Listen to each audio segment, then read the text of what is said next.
പാടിറങ്ങിയോടി വരുമൊരു മൂകനായ കാട്ടുകടുവയെ വേട്ടയാടിയാടി ഇതുവഴി വാ.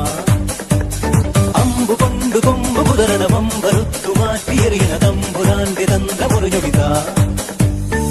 വേതാളക്കഥയറിയാ